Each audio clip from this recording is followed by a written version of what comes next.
Mesa de análisis.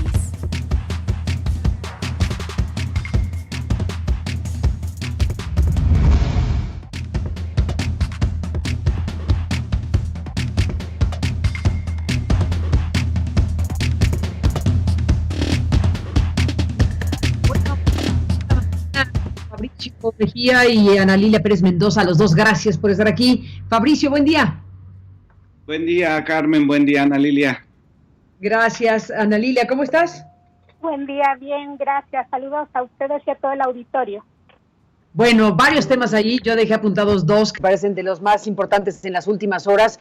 El tema de investigar o no a Peña Nieto, que está abierto todo ese proceso después de lo que oímos en la mañana con Penilei Ramírez de Univisión y lo que nos contó Pablo Gargari y los documentos que han salido sobre la función pública, todo el asunto. Bueno, ese es un tema, pero venimos a hablar, Fabricio, de esta guía bioética que ya, bueno, finalmente quedó claro que no es la oficial, que está en proceso de revisarse y de establecer los criterios precisos y claros con los cuales se tendría que conducir las autoridades médicas de este país en caso, y solo en caso, de que los recursos médicos, respiradores, camas y demás cuestiones sean insuficientes en un proceso que no queremos vivir, pero que, bueno, hay que plantearse y desde luego el escenario, el peor escenario es el que hay que plantearse para resolverlo por anticipado.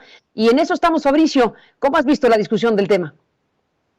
Sí, bueno, este tema está enmarcado en un cuestionamiento por distintas razones a la autoridad sanitaria, lo cual en una epidemia es verdaderamente criminal. Es como gritar fuego en un cine cuando no hay fuego. Eso me parece que no debe ser considerado libertad de expresión y pluralidad. Me parece que es muy grave lo que está pasando en este momento porque hay una especie de campaña de desacreditación de la autoridad sanitaria que es la que conduce, nos guste o no, los esfuerzos en contra de la epidemia. Entonces, me parece gravísimo que esto, digamos, que se considera pluralidad o libertad de expresión, ya genera consecuencias. La gente no está teniendo muy claro que en este momento de emergencia, decir cosas de este tipo generan pánico, generan angustia y generan actos como el ataque a las enfermeras en el transporte público en Guadalajara, actos como, por ejemplo, que casualmente los estados donde los gobernadores han desacreditado lo que dice la Secretaría de Salud, en específico lo que dice Hugo López-Gatell, que es el encargado de la vocería de salud, en esos mismos estados es donde menos se ha cumplido con la restricción a la movilidad. Entonces esto tiene consecuencias criminales realmente, esto de gritar fuego en un cine cuando no hay fuego. Está enmarcado, digamos, en toda esta situación, digamos, donde todo mundo trata de obtener a costa de la epidemia y de los muertos, porque hay que olvidar que hay muertos, no hay que olvidar que hay muertos, raja política, negocios, ¿no? El propio gobernador de Jalisco, que ha hecho verdaderamente una campaña grotesca en contra de la Secretaría de Salud, pues nada más ha aprovechado la epidemia pues, para endeudar 15 millones de pesos diarios al Estado en menos de 16 días. Es decir, todo esto es verdaderamente, me parece que es criminal. Ahora, lo de la guía, me pareció interesante ver el origen del triaje, como ahora sabemos esta palabra. Hay que decir, nunca habíamos discutido públicamente el triaje y las guías bioéticas de los médicos. Nunca se había discutido. Cuando se discutió esto durante la influenza del H1N1, jamás. Cuando había habido tanta información, las gráficas, sabemos que la epidemia tiene 3 etapas, etcétera. Nunca ha habido tanta información sobre la epidemia y cómo cuidarnos, etcétera, de parte del gobierno. Y del otro lado, digamos, del lado de la oposición o de los genuinamente apanicados, quizás por falta de información. De ese lado, bueno, pues solamente hay como reacciones de terror, de angustia, etcétera. Bueno, el origen de la guía, el origen del triaje, es interesante porque es el médico de Napoleón, durante las guerras napoleónicas, dice una cosa que es fundamental para entender la bioética. Dice, una vez que los soldados heridos en combate entran a la carpa de los médicos, ahí se terminan los rangos, se terminan las medallas. Si llega Napoleón o llega un soldado raso, es exactamente igual, se le evalúa de otra manera. Esto es para evitar que los reconocimientos, los rangos, el dinero, el amiguismo, la influencia de algún paciente con respecto a otros prive sobre la enfermedad. Y entonces, lo que dice el médico de Napoleón, que se llamaba el barón Dominique Jean Laney, dice que se clasificarán las heridas de guerra según su gravedad y la atención.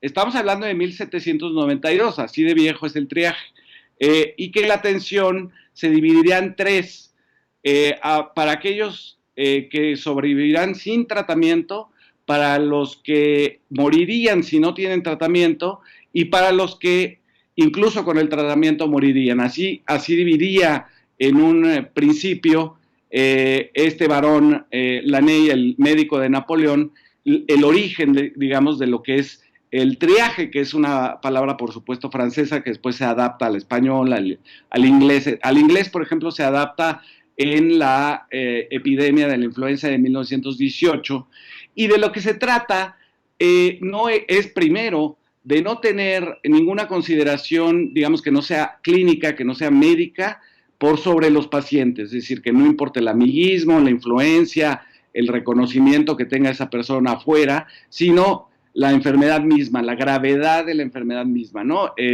Ahora, digamos, en los hospitales, en las salas de urgencia, porque estamos hablando de salas de urgencia, se divide entre emergencia, digamos, cuando hay peligro, donde no hay signos vitales, donde hay hemorragias, donde se pierde el conocimiento, etcétera. Emergencia, que es la que primero se atiende en 0 minutos, así dicen las guías normalmente en los hospitales. Después la urgencia, que se atiende en 10 minutos. Después los semi-emergentes, los semi-urgentes o los no urgentes, ¿no? Así se divide para ir atendiendo de una manera que sea solamente clínica a los enfermos. Y entonces, digamos que esto nos llegó ya como primero una cosa de, se va a valorar a los enfermos más jóvenes sobre los más viejitos, o se va a valorar con respecto a lo que se tenga de respiradores en el hospital. Claro, estamos pensando en un solo hospital. Cuando llega a un hospital y no hay suficientes respiradores, el paciente pues, se le puede relocalizar en otros, en los privados, ahora con este acuerdo, o en otras instancias como las que ha puesto el ejército. Entonces, digamos, tampoco hay que pensar en este catastrofismo, ¿no? A mí lo que me queda de toda esta discusión, que por primera vez estamos discutiendo la bioética de los médicos, lo que me queda es pensar, digamos, que no hay que colaborar al pánico, que todo lo que digamos en este momento, que va a ser largo por lo que se ve, sobre la epidemia, debe de ser verificado con las autoridades de salud, que no hay que creerle a Thalía por encima de la Secretaría de Salud y de las comunicaciones de Hugo López-Gatell, y me parece que desacreditar a la autoridad sanitaria en un momento de epidemia va a tener consecuencias criminales. Por lo tanto, los medios de comunicación, los comentaristas, toda la gente que usa las redes, deberíamos de autocontenernos y verificar la información, estudiar de qué se trata el asunto, como en el caso de esta guía, que en realidad no es para administrar la supuesta improvisación del gobierno, porque aquí hay que decir que ha habido 2 etapas de gritar fuego cuando no hay fuego en el cine. Una fue, México no está haciendo lo que están haciendo los otros países, pues no, porque la epidemia llegó un mes después. y entonces México está ocultando los datos, ¿no? Esa etapa ya pasó y ahora han pasado a una etapa donde el gobierno es improvisado, donde la autoridad sanitaria no es legítima, a pesar de todo lo que nos ha demostrado de su conocimiento, de su preparación desde enero para esta epidemia. Entonces ahora son improvisados, ahora los insumos no son los que eran, están comprando cosas chinas con esta asociación fantástica de lo chino es lo pirata, es decir, pero lo que yo digo es, tiene consecuencias, está teniendo consecuencias graves, están atacando a las enfermeras, no se están respetando las medidas de sana distancia en muchos de los estados, precisamente porque hay un cuestionamiento a la autoridad sanitaria justo cuando no hay que hacerlo. Bueno, Fabricio, has puesto a la mesa un montón de cosas que están relacionadas con el tema del COVID-19, pero has mezclado varias cosas importantes. Solo me detengo en el tema de la mesa de este momento, que es el tema de la guía. Independientemente de tu clasificación de criminal a los que puedan emitir voces críticas sobre la autoridad sanitaria, los que puedan hablar en contra de López-Gatell o de quien está siendo los voceros del tema del COVID-19 y sus aviesas intenciones por criticar, bueno, ese es un territorio de análisis que has puesto a la mesa y lo dejamos ahí. Pero me detengo en el tema de la guía y el derecho de los ciudadanos y de los medios también a analizar y a escuchar voces que alertan, porque tampoco puedes apostar por el silencio en ningún contexto y menos en este. No se trata de gritar fuego cuando está el fuego, cuando no hay fuego en el cine. Se trata de dar la voz a las personas que con la misma calidad profesional y especialidad del tema están pronunciándose al respecto. A ver, dime tú si no es importante para ponerle foco, análisis y discusión al tema de la famosa guía, el hecho de que el primero que levantó la mano para decir no me consultaron fue el rector de la UNAM, fue la propia Universidad Nacional Autónoma de México. ¿Qué me dices de la renuncia de quien fuera hasta este miércoles el director de la Comisión Nacional de Bioética de la Secretaría de Salud, que en su página subió un mensaje, en su página oficial subió un mensaje criticando la guía ética que hoy sabemos, después de todos los elementos de crítica que se han hecho de los especialistas sobre lo que hicieron estos otros especialistas, pues evidentemente debemos tomarlo en cuenta y en consideración. Es un documento del cual desde luego hay que apostar a escuchar a la gente que tiene la calidad profesional necesaria para ayudar a discutir algo que hoy es un borrador. Hoy se reconoce ya que lo que se subió a la página oficial del Consejo General de Salud acabó siendo un borrador que se entendió como oficial, porque si lo subes a la página oficial, pues que se entiende que fue un borrador, no, se entiende que fue un documento oficial. Finalmente, al discutirse el tema, al ponerse focos de atención importantes sobre el asunto de cómo deben hacerse las directrices para que los médicos, los hospitales puedan tener claridad meridiana a la hora de que tengan que decidir, ojalá que no tengan que decidir, pero es probable que tengan que decidir si darle un respirador a uno o a otro, como ha ocurrido en otros países, Fabricio, como ha ocurrido en otras naciones, y desde luego la apuesta es a una discusión profesional, abierta, transparente. ¿Para qué? Para que quede la mejor guía posible, para que no quede la guía original que acabó siendo ya reconocida como borrador y que tendrá que incorporar las voces de la UNAM y las voces de los especialistas y que quede el mejor documento posible para que en el momento que llegue, si llega, y esperemos que no llegue, de que un hospital en algún lugar del país tenga que decidir entre un paciente de 80 y uno de 20, la edad no es un criterio suficiente. Ya escuchamos a los expertos, no es que yo lo diga, sino hemos escuchado a los expertos y es muy complejo el tema. Hay varios elementos que en el conocimiento universal del tema ya se ponen a la mesa y entonces, ¿qué es lo deseable? Que se discuta responsablemente, abiertamente, para que el documento final que quede contemple los elementos más valiosos, más apropiados para resolver circunstancias que eventualmente se pueden presentar. Efectivamente, el cine se puede incendiar, Fabricio. Y se trata no de gritar ahorita hay fuego, sino puede haber fuego y hay que tener el extintor y los criterios para enfrentar el fuego. Me parece que no se puede apostar al silencio.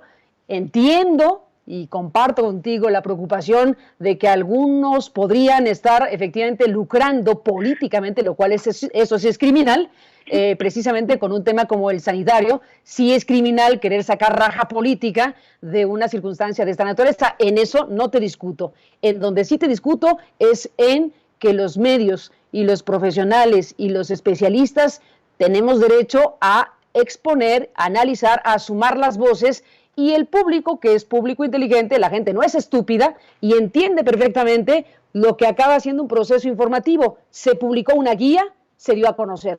Se vinieron encima las críticas de los especialistas que no están de acuerdo con la guía, se dijo, se habló con la autoridad y hoy estamos frente al reconocimiento de que ese es un documento vivo que tendrá que revisarse y, a ver, no le demos vuelta ni gastemos más tiempo en eso. Se trata de que México tenga un documento preciso, claro, suficiente, que involucre los elementos médicos, éticos necesarios para que esa guía, que sí será oficial cuando se publique en el Diario Oficial de la Federación, sea la que resuelva los asuntos tan delicados como a quién se le da un respirador si es que no nos van a alcanzar. No se trata de que estemos invocando a la tragedia, ni que queramos que ocurra, no se trata de eso. Se trata de que tengamos claridad para que cuando vayan a decidir los médicos, los hospitales, lo puedan hacer con este compendio de elementos de decisión, entre uno de 80 y uno de 20, entre los años de vida que tiene uno o el otro, varios elementos que los expertos han explicado, no yo,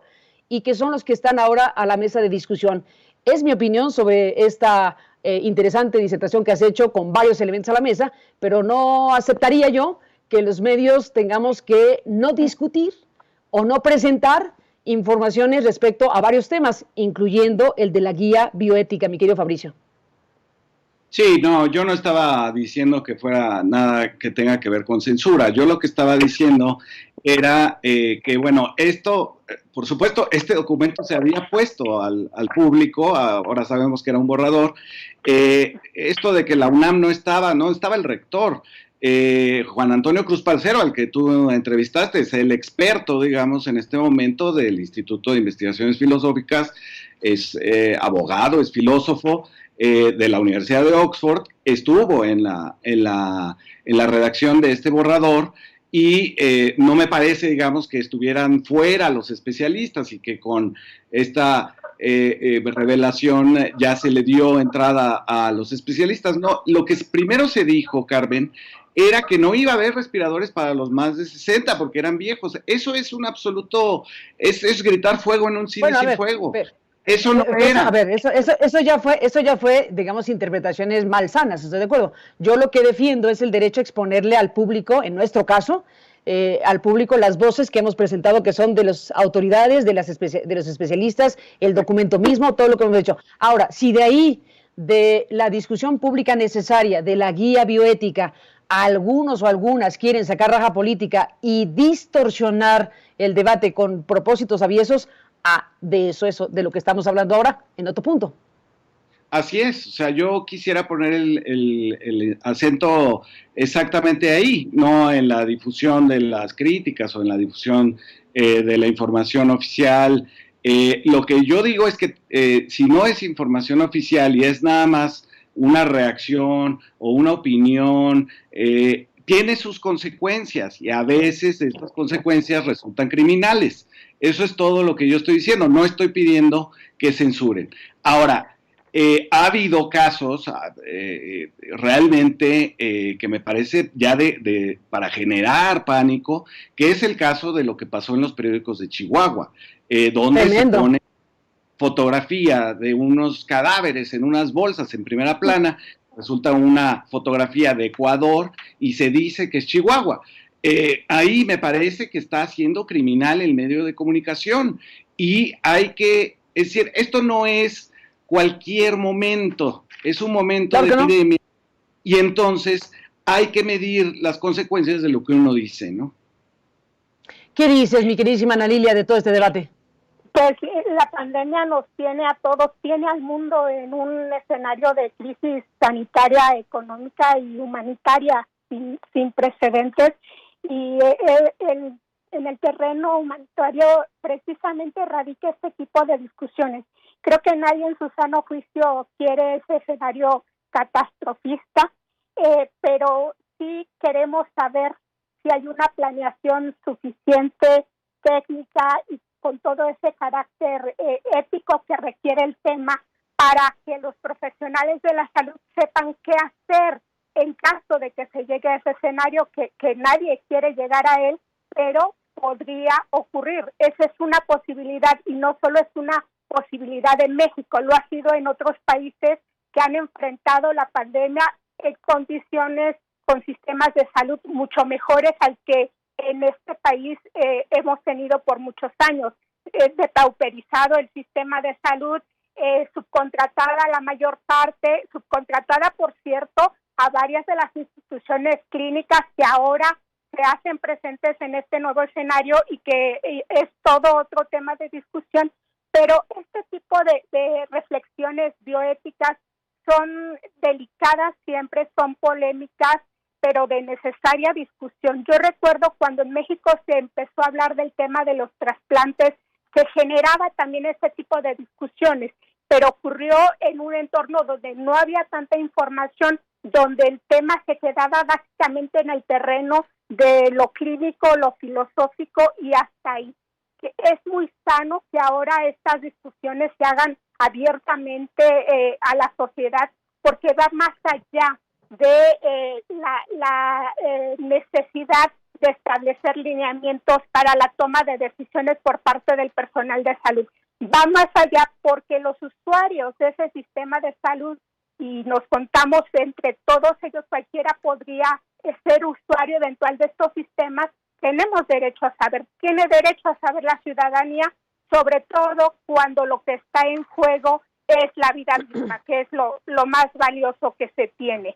Es cierto también que este tipo de discusiones se han llevado a un terreno del pretender sacar el tema político, el botín político, con un caso muy claro, lo que ocurrió esta semana con gobernadores que recibieron los insumos por parte de la Secretaría de Salud, que ahí no sé si hubo falta de información o qué fue lo que ocurrió, pero antes de preguntar a la Federación el destino que tendrían esos insumos, me refiero a las batas transparentes, ya habían enviado masivamente a medios de comunicación las descalificaciones sobre ese tipo de insumos.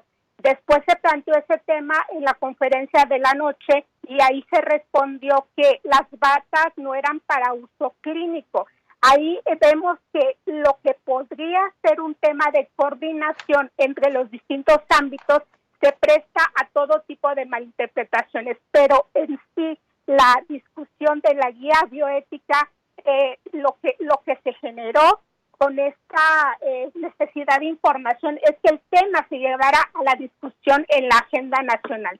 Y es tan sano como el que tras estas discusiones ha quedado en evidencia lo que quizá no se esté considerando en esta guía, en ese borrador, o que ahora se reconoce como un borrador.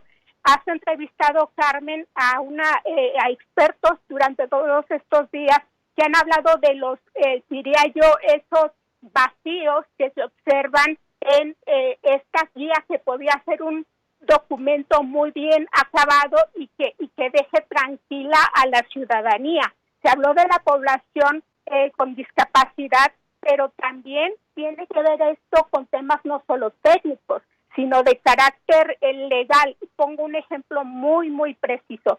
En el tema de la edad, la edad como un elemento que sí está considerado aquí, aunque no es el determinante por lo que han dicho los expertos, pero en la discusión pública de este tema, también el Estado como tal debe reconocer que hay compromisos de carácter internacional que ha contraído el Estado mexicano para, por ejemplo, garantizar que su población de personas mayores tenga acceso a la salud, tenga acceso a todas las condiciones que garanticen su salud aún en situaciones de riesgo. Esto, por ejemplo, lo contempla la Convención Interamericana sobre la Protección de los Derechos Humanos, que es un documento, son lineamientos ratificados por el Estado mexicano. Es decir, el tema tiene que ver no solo con cuestiones de carácter técnico, sino también cuestiones de carácter legal y del tema de la inclusión. El día de ayer por la noche, nuestro colega Ernesto Ledesma, en la conferencia con el subsecretario de Salud, planteaba un tema bien interesante sobre la condición que enfrentan, por ejemplo, las poblaciones desplazadas de Chiapas. Son pobres, son indígenas, son desplazados, no tienen casa, es decir, hay muchas poblaciones en México que requieren una atención especial y para enfrentar esta pandemia, y que también es población vulnerable, que debía considerarse el tipo de atención que van a recibir y que debe estar considerado técnicamente con datos muy precisos en esta guía. A mí me parece tan importante que se establezcan los lineamientos precisos y que los médicos, el personal de salud tenga ya estos lineamientos una vez que se hayan aprobado, por supuesto. Así es. Bueno, déjenme, Fabricio, Ana Lilia, el tema está abierto, desde luego. Déjenme hacer un alto en el camino. Tenemos varios asuntos que no hemos podido presentar esta mañana. Regresamos con ustedes en la parte final, si ustedes me lo permiten. Déjenme ir antes del corte esta mañana con nuestro muy estimado Guillermo Vígers. Ayer nos envió su colaboración y si no tienen inconveniente, déjenme presentar este momento de teatro, porque Fabricio, Ana Lilia, logró Guillermo conjuntar un número de voces relacionadas con el mundo del teatro en México. Y bueno, demos esta variante a la mesa, si les parece. Compartamos con ustedes y con el público lo que Guillermo Vígers nos presenta. Guillermo Vígers presenta Un momento de teatro. Al tiempo que el intermedio continúa en todas las salas teatrales del mundo, un grupo de queridos y admirados amigos, primeras figuras de la escena nacional, comparte para el público de Aristegui en vivo un momento de teatro que los ha marcado. Adelante. Soy Diana Bracho. Quisiera contarles una anécdota muy graciosa que me sucedió cuando hice la obra Masterclass de María Callas, sobre la cantante de ópera María Callas. La obra se trata de María Callas, la gran cantante de ópera, que da una clase en Juilliard, en la Escuela de Música de Nueva York, y había algo especial en esta obra, que no había cuarta pared, de manera que yo me dirigía al público como si fueran los alumnos de mi clase de música. A veces había lugar para cierta improvisación. Un día noté que las 3 primeras filas estaban vacías. Yo, muy extrañada, y qué raro que están vacías. De pronto, como a los 15 minutos de que empezó la obra, entró un grupo de señoras, bajaron por la escalera hasta las primeras filas, llenaron las 3 primeras filas. Entonces yo, improvisando, las vi y les dije: el coro del Metropolitan sí está llegando tarde, como que las regañé, y el público se rió y ellas muy apenadas. Bueno, termina la obra, entonces estaba yo en mi camerino y llega el productor, me dice: señor Bracho, aquí hay un grupo de mujeres que quiere hablar con usted, ¿las puede recibir? Sí, ¿cómo no? Que pase. Pasan, y me dice una de ellas, muy apenada: ay, maestra Bracho, qué pena que llegamos tarde. Fíjese que veníamos de Aguascalientes, el camión se perdió y no podía llegar al teatro, queremos ofrecer una disculpa. Y, no, bueno, no se preocupen, qué bueno que llegaron. No, pero también le queríamos aclarar que no somos del coro del Metropolitan, somos del coro de la iglesia de Aguascalientes.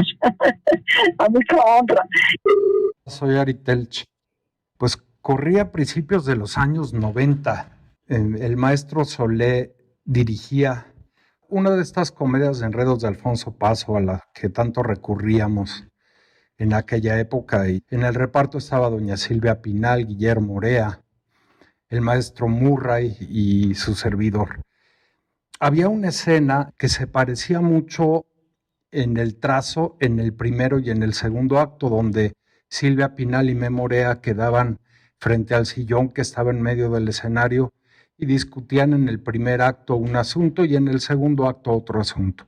Yo quedaba en un closet porque hacía un ratero. Hicimos una función en Morelia y desgraciadamente Silvia Pinal y Memo Orea en un primer acto se van al segundo acto. Yo desde el closet les decía, no, es segundo acto, primer acto. Y Silvia me volteaba a ver, Guillermo Orea igual. La comedia, en lugar de durar 1:50, duró 1:10. La gente aplaudió a fuerza. Guillermo Murray ni siquiera entró al segundo acto para terminar su personaje. Muy penoso incidente. Muchos saludos, Guillermo Vigers. Soy Tiara Escanda. En la obra Finísimas Personas, que era un show de cabaret que produje y que presentamos en el Foro Shakespeare, teníamos música en vivo y una máquina de humo que estaba ahí, que era en realidad del foro, que no era de nuestra obra, pero estaba conectada por alguna razón. De pronto se nos fue la luz con la música en vivo y volvió la luz y se volvió a ir y volvió a regresar, y eso hizo que se detonara la máquina de humo. Y entonces el pobre actor que tenía que bajar del escenario pues ya no veía nada, salió como entre las nubes porque era una cantidad de humo enloquecida. Los músicos que tenían pues sus instrumentos conectados a los amplificadores y tal tuvieron que seguir como tocando y el actor cantando sin tener el sonido real amplificado. Se hizo un caos. Quisimos hacer como un intermedio breve para arreglar las cosas y luego continuar con la función. Así lo hicimos. Y yo que pensé que iba a ser muy difícil como levantar la función, al contrario, el público se portó súper solidario, como que les gustó la actitud con la que enfrentamos ese desastre, y creo que fue una de las funciones en la que más nos aplaudieron al final.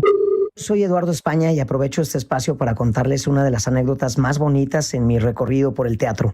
Hace ya muchos años estaba yo tomando un curso de clown con el prestigiado maestro Daniele Fincipasca, que es ahora uno de los directores creativos del Circo del Sol. Y se dio la oportunidad de ir a ver su espectáculo Ícaro. Antes de la función, él dijo que iba a escoger un espectador, el más flaquito de todos, para que lo acompañara en el escenario. Pues resulta que me selecciona a mí y detrás del telón me dice: no te escogí porque fueras el más flaquito, te escogí porque cuando te conocí en el curso, tu mirada me recordó a la de un hermano que perdí. Para mí, escuchar esas palabras y actuar con él en el escenario, el espectáculo esa noche, marcó definitivamente mi vida en el teatro. Un abrazo para Guillermo Vigers y para todo el equipo.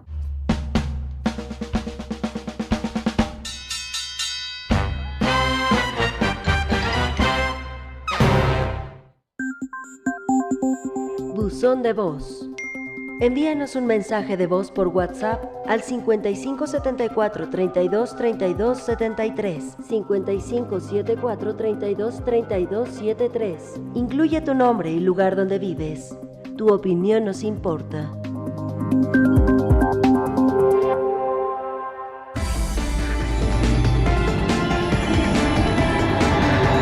Aristegui, en vivo. Continuamos.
...2020, la pandemia. José Ramón Cosío. Viernes, 12 del día, tiempo del centro. En vivo por www.aristeguinoticias.com.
En vivo.